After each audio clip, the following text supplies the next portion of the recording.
sound a lot better if it wasn't quite so.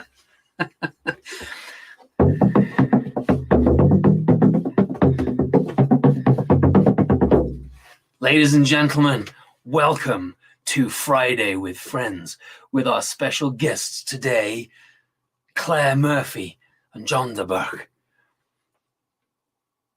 I bet you want to see them, right? So first of all, I want to introduce my good friend, Clare, only because I know Clare already. And now I want to introduce you to John. How are you, John? I am only mighty. Thank you very much. That's excellent. I love to hear that you're mighty. I have a friend called Papa Joe who is always awesome, which I always like as well. Clare, and how are you? I didn't ask you how you were doing. Yeah, I'm good. I'm nearly mighty, but I'm not quite there yet. Yeah. Maybe by the end of this. Is that because of jet lag still? Yeah, it's because I woke up at 4 a.m. and my brain decided that was a good time to solve all the world's problems. That's always a good time to solve all the world's problems. And then when you've had your third coffee, you realize that, none of it's going to work, right? None of it's going to work. How are you, Simon Brooks? I'm doing fabulously well. Like you, I was recently traveling. I got back from a vacation in Puerto Rico, and it was absolutely marvelous because outside we've got over 10 inches of snow on the ground. And so to be in Puerto Rico where it's sunny out right now, but you step outside and it's 30 degrees? Where is it? 35 degrees Fahrenheit. So it's probably 1 or 2 in Celsius, something like that. Cold. So yeah. And you were stateside, Clare, right? I was on the East Coast for a little bit, around Philly and Maryland and Providence. That's right. I was gone nearly 3 weeks. So yeah. Oh wow. Longest trip since sort of last autumn. Yeah. So, John, have you been anywhere? No, I went down to the local supermarket yesterday to get a few beers. That is the size of it. At the moment, my camera makes it look like I'm actually speaking in the middle of a fog storm or something. So you look like you're in a spacecraft. I love it. Yeah, exactly. Yeah, I do too.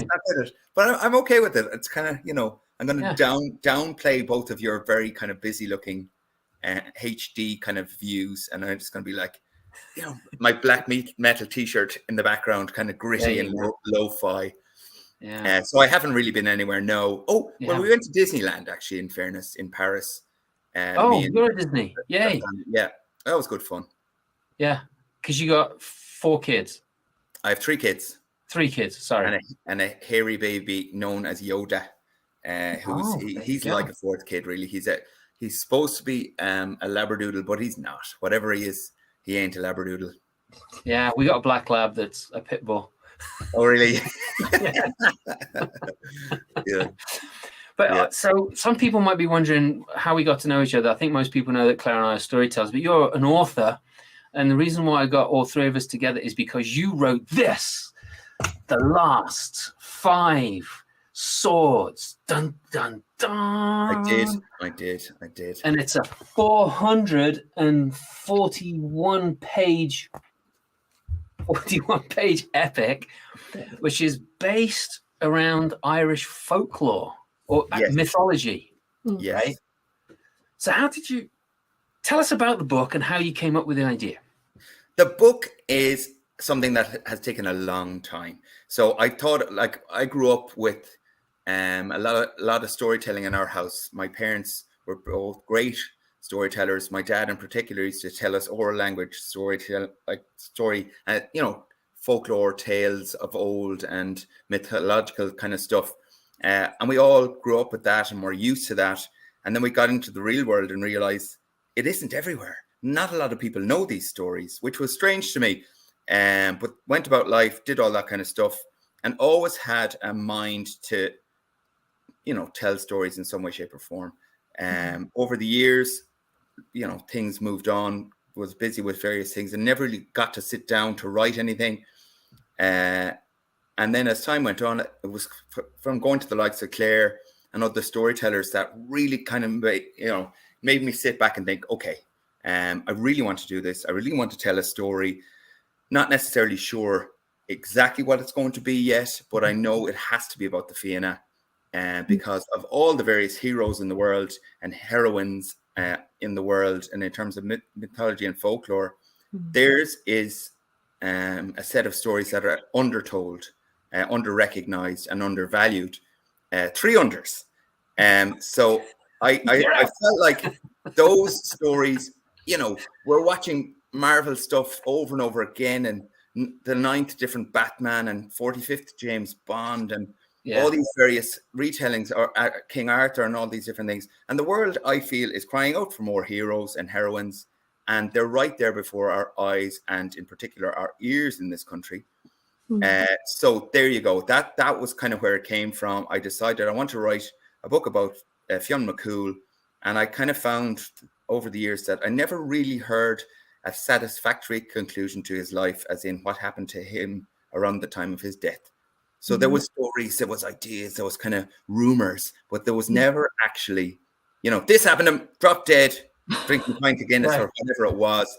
And so until, you know, until I came along, and as it so happens, I was talking to a fella who recently died. So I'm now the only person who knew that information, and I pass it on to you. So, you know. That's really cool. And the thing that I like about your book is, well, one of the things I like about your book is you've got a list of most of the characters, but not all of them. Grumble. List of characters, how to pronounce them, and who they are, how they play into the story, which is really, really cool. And it's not, you know, like a lot of these, you know, superhero movies that we see. Yeah. You know, they're not all male characters. There are female characters, and they're not two-dimensional either. There's depth to these characters, which I really, really like. And so Claire, you and John knew each other through storytelling, and then John wrote the book. Sorry, I'm making you be all the main focus there. And John wrote the book, and then Claire put it out there saying, "Hey, read this," and spread the word. And so that's what I did. And John was very kind to send me the book. Claire, what was your initial reaction to this book? Well, you know the thing is, some books, and you start reading them, and for me it's like drinking water. You know, you just can't put the book down. And those are the books I want, because I have a lot of workbooks here, and workbooks are great, but I have to read them all the time, and the actual switching off is really important.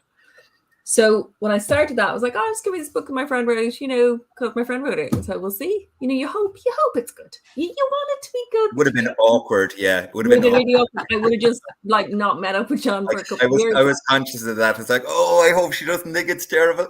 Yeah. Because when it's far from terrible. It's far from terrible. Well, and that's the joy of it, right? So I was reading it over Christmas, when it's not a stressful time at all, is it? Christmas is always really fun, and there's no family stress at all. So the book was a refuge, and I ended up having to stop myself from finishing it because I wanted it to last longer. And I should point out as well that I'm a huge fan of the old Irish myths, as most people who've seen me tell know.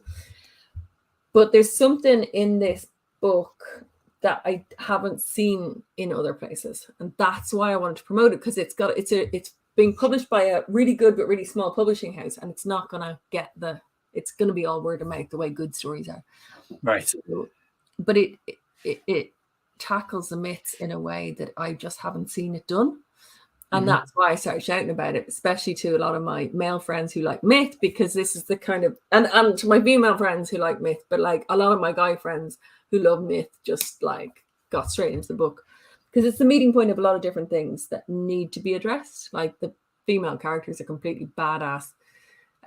There's no tropes, which is really refreshing, and there's no easy outs. And also a lot of sometimes you get someone else writing Irish myth, and it's very romantic and nostalgic and very la-di-da, and the men came along and there was a and then everybody was dead and everyone was happy, and there's none of that. It's actually, I really like that story. I know the one you're talking about. You know what I mean? Yeah. Because it's an Irish man grappling with ancient Irish masculinity, and also ancient approaches to femininity and violence and peace and war and all those kinds of things, without any of the twee stuff that you get from outside eyes or people who are overly romantic. So that made me really, really, really, really happy. And it's not a perfect lens or a Disney lens or any of these things. Right. I mean, that's how I felt about it, because a lot of the, there is a lot of these stories when they were collected were then, painted about in the 1800s, right? And the romance era took a lot of these tales and gave them embroidered edges. Yeah. They didn't Disneyfy them necessarily, but they definitely romanced them. And John's book is definitely not that. This is an excerpt from it. He closed his eyes and listened to the sounds he heard on many occasions. Quelt's sword cutting and stabbing, blocking and bashing, killing and more bloody killing. Ian had wondered whether Quelt's drink-ruined body would be able for the violence that made him a legend. I mean, that's just one tiny little paragraph. Yeah. And that's not, so the premise of the story is these two boys are being bullied and picked on, and they run off into the woods to hide from these bullies, and they climb up a tree to sleep in the tree, and the boys that are bullying come into the forest after them. I don't want to give anything away, because when I got to that scene and read it, I was like, oh my God. I know where I'm going in this story. I needed to get them up the tree. It wasn't an easy thing to do. So kind of stuff before that, it's like, how do I get them up the tree? Yeah. Why not? Blood and carnage will do it every time, right? I mean, that's what Stephen. Oh gosh, what's his name? He wrote Carrie. Stephen King. Yeah, Stephen King. Yeah, like he's like, if you're stuck, blow something up, right? Blow something up or introduce someone. Yeah. I think just as you're talking there, like one of the things that about these old tales, and I'm not saying that my take on it is particularly bound by those, but one of the things I felt a kind of a sense of unease as I was writing these things about some of these big names of old was gatekeeping and people feeling that, it's not your story to tell. So I did feel, no more so than traditional Irish music, and there's ways of doing things. And up until then, I had read a fair bit of various folk tales, and I had found them all a bit like the background here, a little bit vanilla, where they could have been a bit more meaty. And it was through these oral language storytelling events, like Clare telling her stories, as you do, Simon, where you hear the stuff they don't want to write down, and these old stories come to life. And I was at one of Clare's nights recently enough, and it paints it in a way that's so much more real, but it's fundamentally more attractive as a place to be, because these characters aren't perfect. They're not these glorious heroes and heroines. They're all deeply troubled people, and people who would have petitioned to be in the Fianna would have had to have probably been deeply troubled, in some way, shape, or form. It's not just all swashbuckling, glorious, smiling, muscular, rippled young men. It was a big band of different people, all with their own stories to tell. So I always wanted, more to kind of represent that oral language tradition, where things aren't necessarily as pretty. They can be quite how would you describe it, Claire, in some of those stories? Messy and graphic and bawdy, and like all the in your book, like it's visceral, right? The way it is when we're doing an oral telling, and you, I don't know, Simon, if you're like this, but I look for books, the kind of story books. I look for what kind of editors have collected and what the language is like. And what I look for is the really pared down language that doesn't explain everything, that, isn't overly ornamental. And your book, John, is kind of like an oral story, and with the messiness of, like, I always reading your book felt cold or tired or hungry or thirsty or on the edge of having some, the crap kicked out of me, because you keep describing all the body stuff in the book, and the reality of that, there's that's like having a conversation with me actually in real life as well. But continue, sorry. but it's that kind of messiness. Like, we really got a problem with our heroes and our hero stories at the moment, and how we've glorified them and what we think they're for, and all this kind of lineage, right, from Campbell and all of that. And what I like about this is that it doesn't do that. There's unusual heroic acts, and also there's people who are supposed to be heroic who are really not.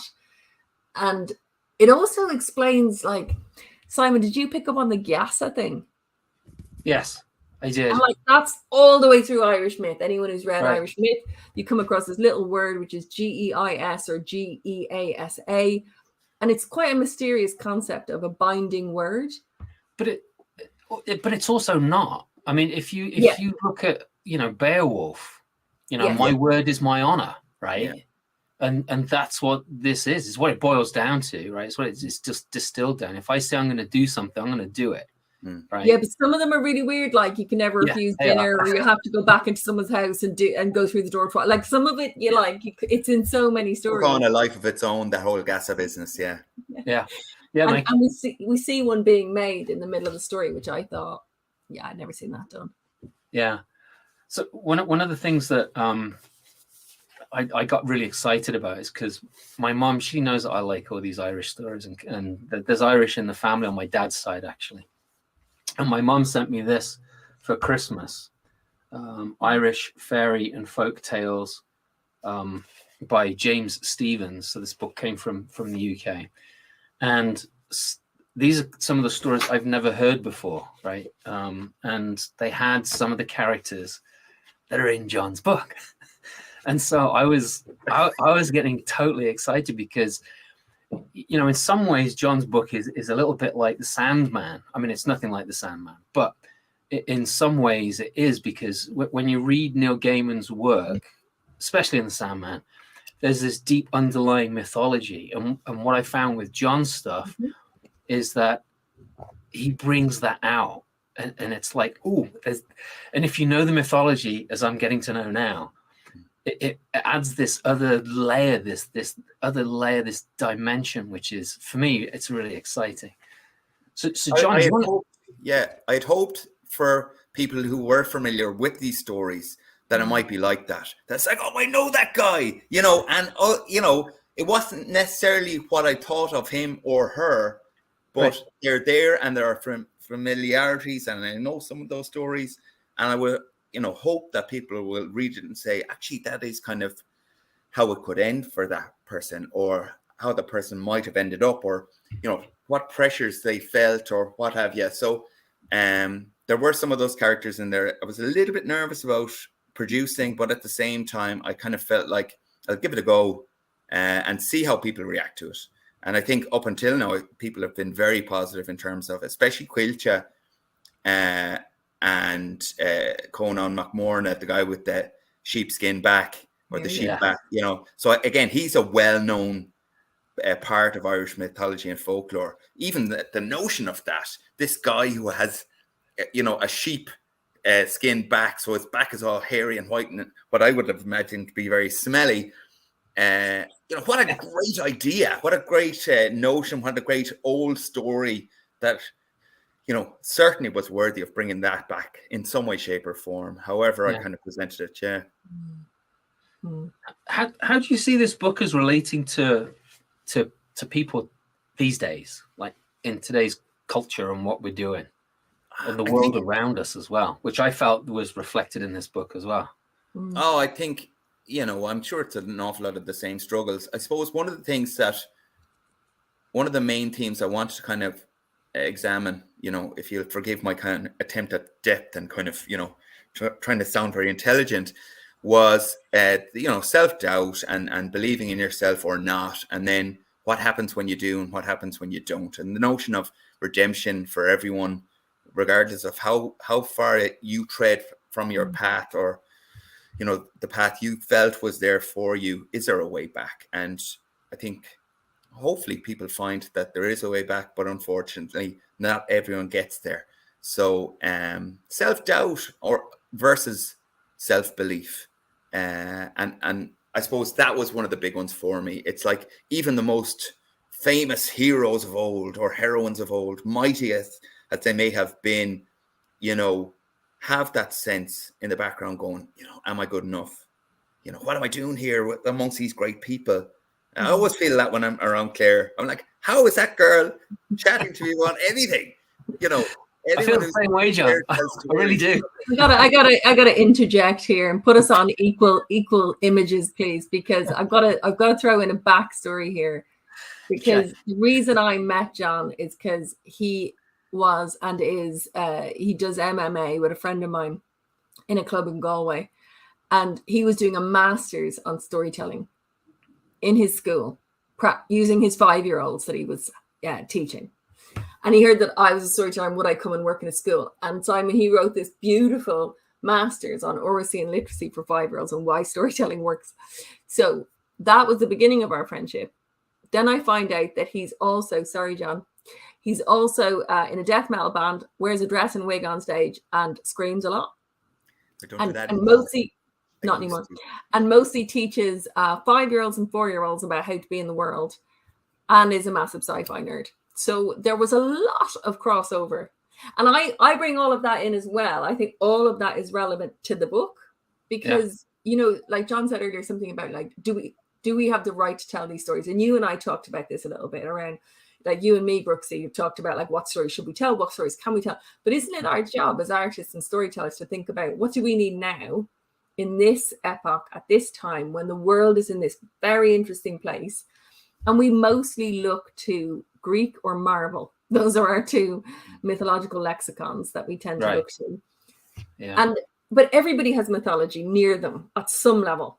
Mm-hmm. And we relate to all of it, but not necessarily consciously, So I think all the kind of weird heroic stuff that's in Irish myth has been distilled through. Sorry, I've got to point at him now. That man, who's inside my bookshelf, who has had this kind of, very strange life of all these different aspects of himself.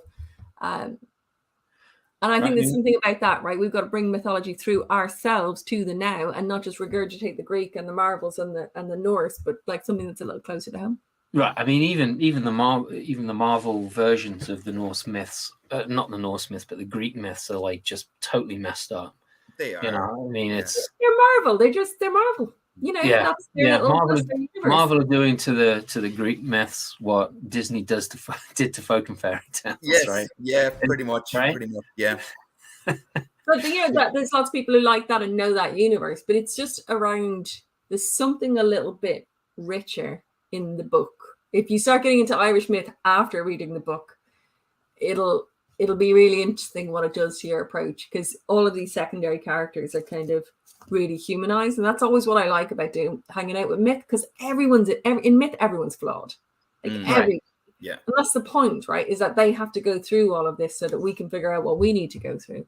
And we've come from the Cuchulainn stories where he was a damn psychopath. He was a raging absolutely lunatic who was effectively out of his mind, killing people. So we've gone from that to kind of, some of these stories where it's like, and they ran over to the thing and they all said, oh, Arabic, and that's kind of the end of it. So a lot of these books are presented like that.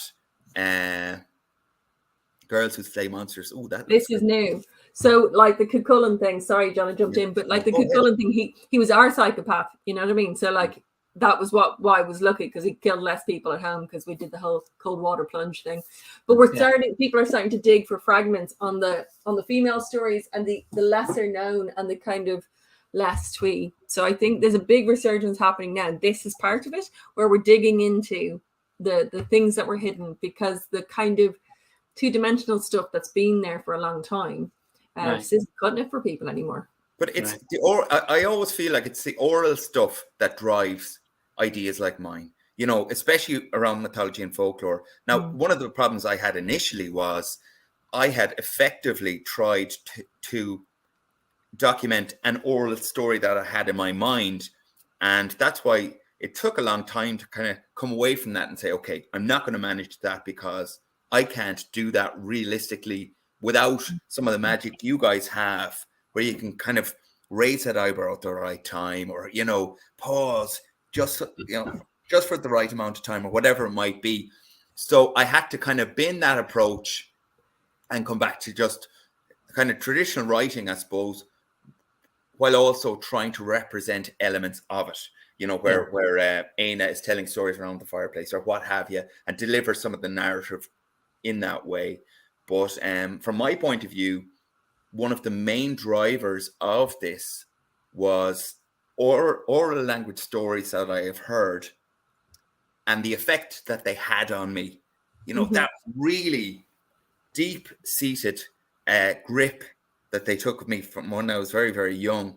And I wanted to try and give some of that back, but I don't have the storytelling kind of magic that you guys have. So you do. Yeah. You do. Well, yeah, that's I suppose that's my right. That's yeah. I mean, Simon, I gotta ask you, what did you think of Aina McAina, the storyteller in the book? Oh, I loved him. I mean, that whole duplicity and like, you know, him telling always hiding. Like he's always hiding from battle because he's useless in a battle. Like. Yeah, right. You know, he's skulking around, like hiding away, and he's like pretends that he's all big and powerful, but then as soon as something starts, he's like, oh, it's time for a cup of tea, and off he goes. But at the same time, by the end of it, I would like to think that there's no one has any doubts why he's there or why he was in the Fianna at the first. So it's all about, but you know, all the different characters that make up this band. So it wasn't all, you know, hey, you know, pass me my sword, I'm gonna go fight some people. It was all manner of people, men, women, everything in between, and people who weren't necessarily good at all the stuff or as quick as everyone else. But everyone had a place in this kind of idealistic group.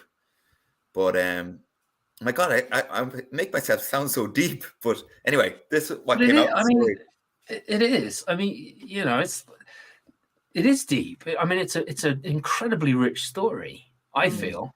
Yeah. You know, it's one of the things that made me chuckle was when Claire sent the email out. She says, "It's not about princesses and all this kind of stuff." And I pick up the back of the book, and it's like, Rihanna is a fae princess on a quest to find a hero. And I was like, Claire, you said it wasn't that, but it's not. It is. But it's not. But it's not. And I think like those who pick this up having, you know, knowing a bit of mythology, there's things that pop up that you'll only get if you like the old woman that they you know, that whole like going to see their friend, the old woman, and that whole thing in that. I don't want to spoil because that's a really nice scene, so I don't want to go into it. But yeah, there is a fae princess. Yeah, okay. But you know, also the description of the fae, Simon. I mean, because so I mean, one of grapple with mystery all the bloody time, right? And I think you know the way that this book worked for me was that you know using the Marvel or DC movies, I don't want to just like beat up Marvel, it's an interesting parallel. You know, like there's all this collateral damage that happens in these movies, right? And they never talk about, or they give it lip service, but that's it, right? But in your book, you really do talk about the collateral damage, right? And you make sure that people understand what that collateral damage is. And these heroes and everything, it's not, you know, going back to Marvel, it's not just a click of the finger and everyone turns to dust. It's like, you know, there's this aging drunk warrior who is facing these 3 horrible things, and you're like, is he going to make it, right? And you know, is he going to find his wife again? You know, because you talk about what his wife going missing, Quilty, right? Yeah, if I'm pronouncing that properly. Quilcher. Close enough. So Quilcher, and it's like, is the old woman his wife? And I'm like, I still don't really know. It's like, yeah. I think like Quilcher Mac Ronan was a very famous warrior of old, and Claire, you probably have a handful of stories about him. And his deeds were glorious, and he was a kind of the golden one, I guess, and he did no wrong. So I certainly didn't want to meet that guy. You know, I wanted to meet him whatever many years later when he's taken a few too many drinks, you know, is a grumpy old man and is out, doesn't want it anymore, you know, isn't interested in the cause or, you know, the heroics or any of these deeds anymore. It's more about, you know, fine wines and fine cheeses and such, and let everyone. You know if they were fine, John. Yeah. Nothing fine about it. In fairness, all the wine and all the cheese. Yeah. But I think, Claire, like again, you've got stories about these old heroes and heroines, and I think when we hear those stories, delivered orally at some of these events. It is a different world than you'll find on the pages of a lot of old Irish books about the same stories. So, you know, I suppose it's what's happened in the retelling, right? Like, so like this one is a tiny little book, and it's old. It's the Coch Moitura, right? So it's the second Battle of Moitura, and like, you know, this is covering a massive span of time. So it's tiny text. So it's been reinterpreted. So I think, you know, that's, you know, what you're referring to is that the way it's been reinterpreted is in that slightly romantic setting, which kind of robs it of its power a little bit, I think. And so, Fealty doesn't get, sorry, go on, Si. Yeah, no, I totally agree with you. I totally agree with you. And the two boys that are the kingpin or the linchstone of the story. You know, they're just two young lads who find themselves in deep doo-doo and are trying to make the best and trying to survive what's going on around them without realizing that just their presence makes a huge difference, that they are the people that brought this band together that's going to hopefully, you know, stop the world from being gobbled up by evilness, right? And I just love it. It's, you know, I mean, a lot of the stories of Finn McCool that you find over here, are kids' books, right? Yeah. And, you know, Tommy DeParla did one, and it's cute and it's lovely and everything, and it's like, oh, he's got his thumb in his mouth, and isn't that funny? And some of those, you know, I think it's a lovely, you know, it's a lovely thing to have as kids' tales. However, I do feel like the grown-ups deserve a bit more Fionn McCool in a way that isn't necessarily as, you know, I put my thumb on my mouth and that, you know, I'll know the answer and this kind of stuff. You wanted to have a troubled man who led a kind of a difficult life, you know, heroics aside, and with all these things, there's an aftermath, and there's, you know, who's left after all these deeds are said and done and gone, and, you know, 40 years later, what are you left with? I suppose those are some of the questions I wanted to ask. It's like Frank Miller's Batman, right? He was 60. You know, you know, Batman would be 60 at this particular point, and that's what you've done with this book. You've taken these heroes and you've made them in their 60s, 70s, 80s, whatever it is, right? It's not disclosed, but it's like they're not youngsters anymore. No. And like I would like to think that the Dracht, which is magic, has gifted them a little bit longer life than most. And, you know, we don't necessarily talk too much about it, but we know, especially one of the characters, Emer, is remarkably young for her years. But like a lot of these things, like I've read The Sandman, I've read a lot of these things. I've been influenced hugely. None of this is terribly new. It's a question of devoting time to the old stories by, you know, tipping the cap to the new ones, you know, and kind of saying there's amazing world building that already exists. We just have to tease it out a bit more and find the stories that maybe are a little bit more reflective of the real world. I mean, there is that all the way through it, right? You know, you've some of the characters are not the most savory character, or they're savory in a different kind of way, right? Salty. Right. They've gone through life, they've suffered a lot, and you know they're trying to repent for the sins that they, you know, and I use that word with a very small s and italicized and but it's, you know, they're trying to be the best person that they can, given everything that they've like done to other people. You know, again, this like fallout that we were talking about earlier, and they're very real characters, and yet they've got both feet very firmly planted in mythology. You know, I suppose, you know, what do you do if you cross Fionn McCool with PTSD? You know, and it's kind of, you know, well, maybe not PTSD. What? With PTSD? Yeah, as in like... Oh, right, PTSD. Sorry, yes. Right. Did I say that wrong? No. I just misheard it. PTSD. Well, I might have said PDST, which is probably a type of animal slurry or something like that.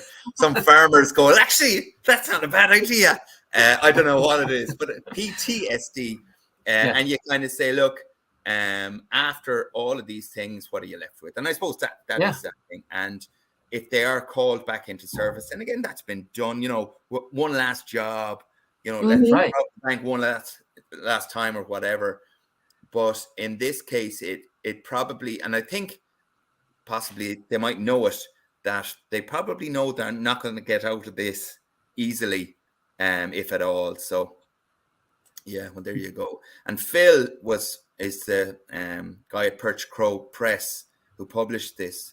He has written some absolutely fabulous books about the Táin and about some of these mythologies and some mythology and folklore as well, and about Cuchulainn and versions of that. And I think that's what drew us together. And then he took a chance on me. But there is, he did. There is, I feel, a kind of a leaning towards that now, where real stories are going to come out, and we're going to get some great stuff. And it's just, I feel, as time goes on, people will recognize that these heroes that were there in plain sight in children's books or in, amazing oral language depictions, that there's a huge world to be explored, and incredible characters and heroes. And then we might pop in a few ourselves, like I've done. I took a few liberties with character creation and such, but at the same time, I think that we need to reflect. As Claire pointed out, it's not all about men struggling with their feelings at the time. It's about the world and diversity as well, I think. Yeah, there's actual three-dimensional female characters that are believable, and they're not sitting around waiting to be rescued or kissed. They're pretty badass. But I think one of the things, one of the things that I struggle with sometimes with myth in general is you're walking along, the character is walking along, and then something exceptional happens, and there's never any explanation for it. It just has to happen. They pick up a stone a certain way, or they're given a stick, or a beast comes into whatever it is. And what I love is the moments in this book where those things happen, where a character might find a weapon or a movement or forced to fight, even though they don't seem to have any abilities. And that moment is explored for just a split second of how that might happen. And it's something I do when I'm telling. I don't try to make sense, as in make logical sense or scientific sense of these things. That's not what myth is for. But it's like, if we did have to have a reckoning with that moment of how someone could move a mountain or how someone could awaken something out of the earth, what would that look like? And I believed those moments in this book that happened. Right. And it's like, I just don't, there's only one or two other people I've seen write inside the world of myth and not kind of other the audience in a way where you just suddenly go, I don't really have my bearings now. That's just something really weird that happened. Like when Ruan finds the weapons, and just that scene is like, okay, that's and how the one young lad finds that he's really good at, it's like it's like my dream is that I could pick up a sword and use it flawlessly off the bat, right? Yeah. And it's like someday we'll find an alien ship. Like, how can he do that? And it's like it's the Matrix. Sword. Of course, it's the sword, right? Yeah. It's that moment in the Matrix, right, where they download it all, but it's done in this other way, and it's another way into mystery, which I think myth gives us access to mystery, and anything that allows us to access mystery, because life's so bloody confusing. That's just a lovely way to kind of go, right, we don't understand everything that's happening. That's all right. Someday I'm going to pick up a sword. It's going to fit my hand perfectly, and everything's going to be okay. Just for 30 seconds, and then it's all going to go weird again. I'll wake up at 4 o'clock in the morning with a sword, and I'll be able to put the world to right. Exactly. Taking care of business. I had initially those two swords were going to be shaped like hurls, and he is a gifted hurler. But I kind of did some research, and they would be the only ones ever. Right. So I just figured some sword maker somewhere would just be like, no, what the hell is this crap? So it was metallurgically impossible. More of a stretch than I was willing to do, but in my mind it made perfect sense. It was like Hurley shaped swords. It's a great idea. So John, are you also an artist? Because when I was on your Facebook page, I saw some sketches of some of those swords. Do you know that a friend of mine, a great old friend of mine who I taught with for years, she is a wonderful, amazing person who has a very talented brother. And her brother is actually a graphic novelist wannabe.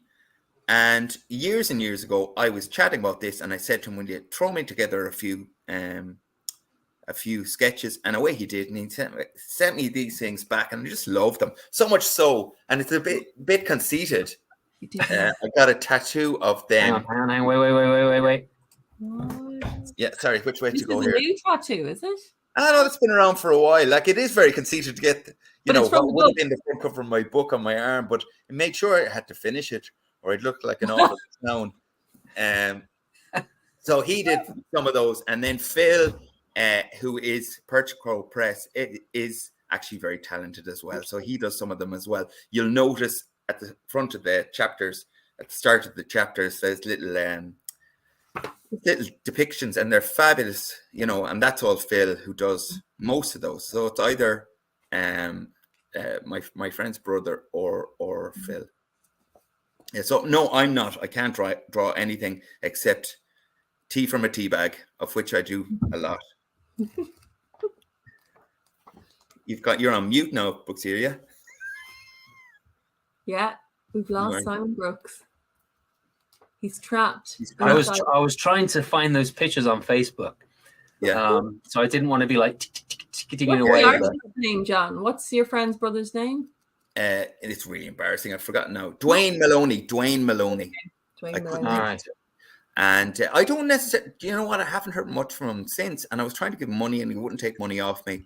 So maybe in years to come, if this sells for billions, he can come back and say, it's time to pay the piper. Well, I think it needs to be a Netflix series. I think it could easily be a show.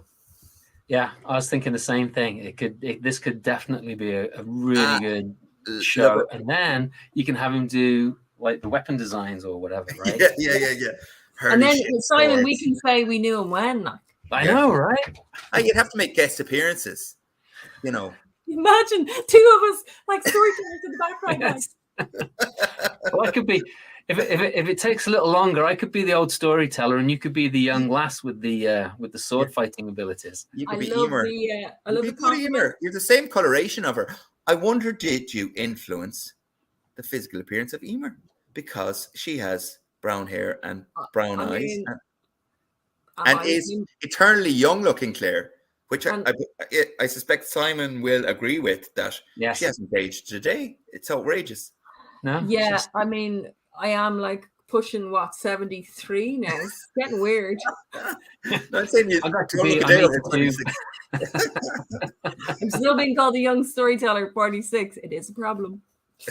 Yeah, I'll do a pop up. Me and Simon will do extras in your film TV series. Well, I think we'll have any kind of film presence, but like we'll be the dorks in the background for sure. Yeah. Well, do you know what? I think really my goal for this was to get it finished and published, and after that, hoped that people. I suppose it's the same with every author, really, but I think I've been. It's things like this that are lovely to do, and to chat about it and have these conversations. It kind of justifies the effort and the kind of going to that trouble to kind of create. So I really appreciate it, you guys. Yeah.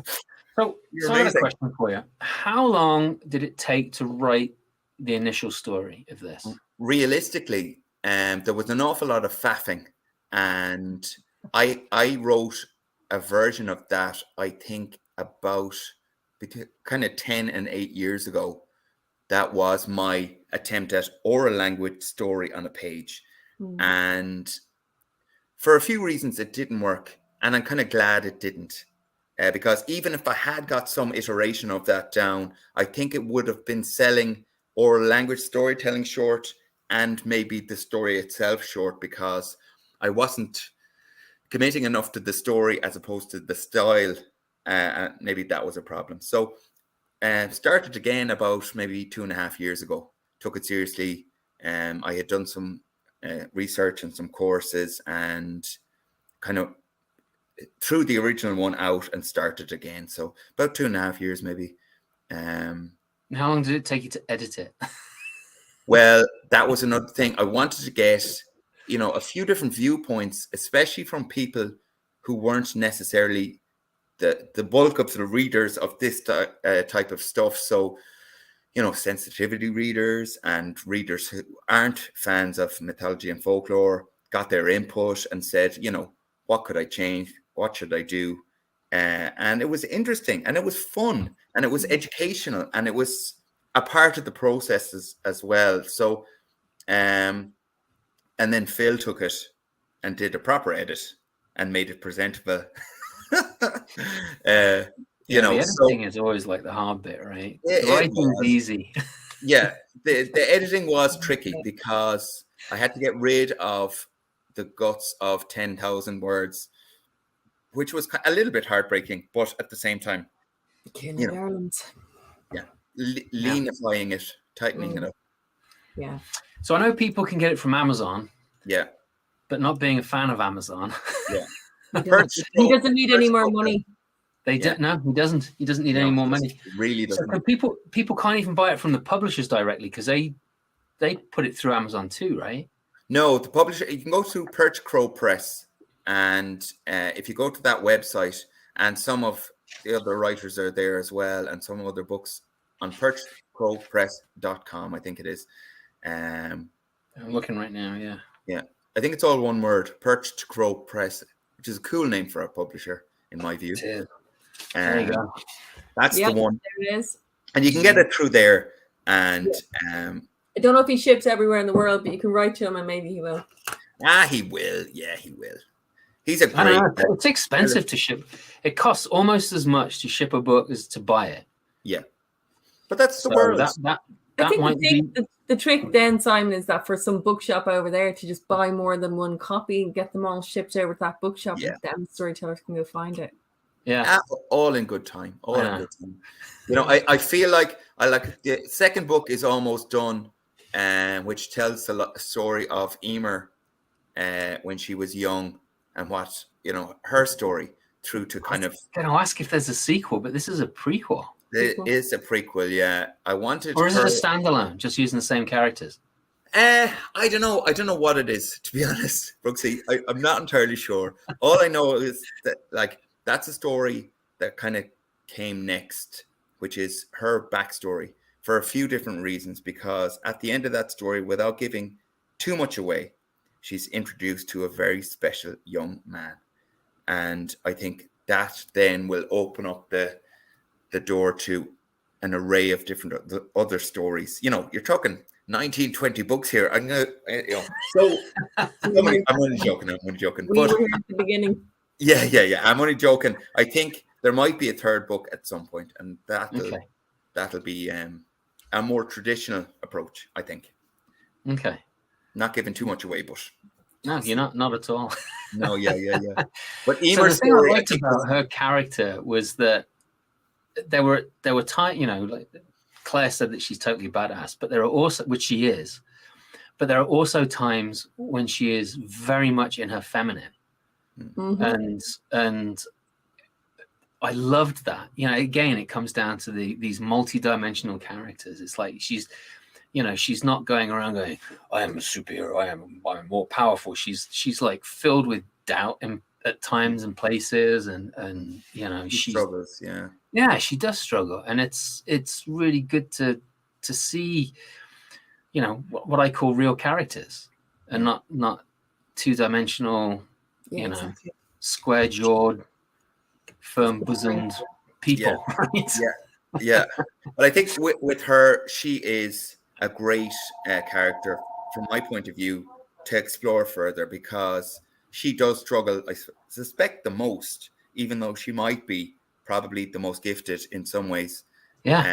And I think ultimately it was a question of discovering what happened, get that backstory and the cause of the root of her struggles, and tease it out a bit more just to see what's under the kind of frosty surface at times. Frosty, yeah. Well, I think, I think she has to be frosty, given the period in which she is living, Yes. given the people The that life she is that she hanging out chose, with, Yeah. and given the course on which she is traveling. I mean, she can't be, little Miss Sunshine, can she? I mean, it's just, you just can't. Like, she hangs around these unpleasant men ultimately a lot. Yeah. Right.